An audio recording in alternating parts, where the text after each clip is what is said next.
In the time since Abbott's assistant treasurer, Arthur Sinodinos, was informed that his offer to stand down from the ministry would be accepted, whether he offered it or not, we have been regaled with stories about what a wonderful, upright chap he is, a model of integrity, of goodness in every way, a great Australian.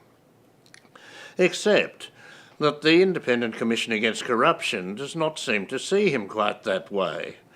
The stories that are coming out of the hearings so far paint a picture of a man inordinately greedy, flexible in his business ethics, and either seriously shonky or very, very stupid. Now, these might well be ideal qualifications for Tony Abbott's ministry, but they're not really what the rest of us look for in a role model. Of course, Arthur is yet to testify himself before the Commission, so we haven't got his side of the story. And in any case, the Libs keep assuring us that all the shenanigans the Commission's looking into took place long before Arthur became a member of the ministry. So perhaps we should look at what he's been doing since he became a member of the ministry. And this makes pretty gruesome viewing too. Arthur's big contribution is to remove the restrictions that the Labor government put on financial planners.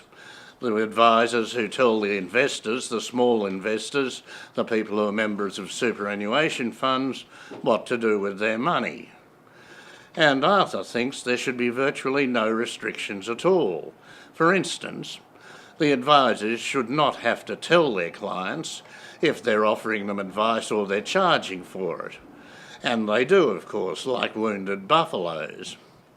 And what's more, what's far worse, the advisors should not have to tell their clients if they are being paid commissions to recommend certain products for purchase. Shares, debentures, securities, all that sort of thing. They can cop these commissions on the side while flogging the product, apparently objectively. That's right, commissions, secret commissions, what are normally called bribes. In other words, Arthur wants to encourage the advisors to be not merely greedy and self-interested, but actively corrupt. And why is he doing this? Well, he says, because the red tape is costing the advisors up to $700 million a year. Yeah, well, as it happens, if you remove the red tape, independent calculations suggest it'll cost the investors, the customers, the mugs, $7 billion a year, 10 times the amount. But Arthur says, who cares, as long as the banks are happy. Yes, well, this may well be the Sinodinos memorial in the legislation.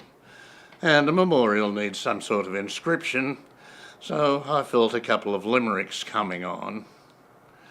I started with the idea of the Libs' golden boy Sinodinos, of huge ego but minuscule penis, but then decided this might not be strictly relevant. So instead, let's try this. There's no rabid dog quite as mean as the bank's rabid cur Sinodinos. It's a crime what he gives to the touts and the spivs, while he takes you and me to the cleaners. Well, you get the idea, it needs a bit of work, but I think that's Arthur Sinodinos. And I'm Mungo McCallum.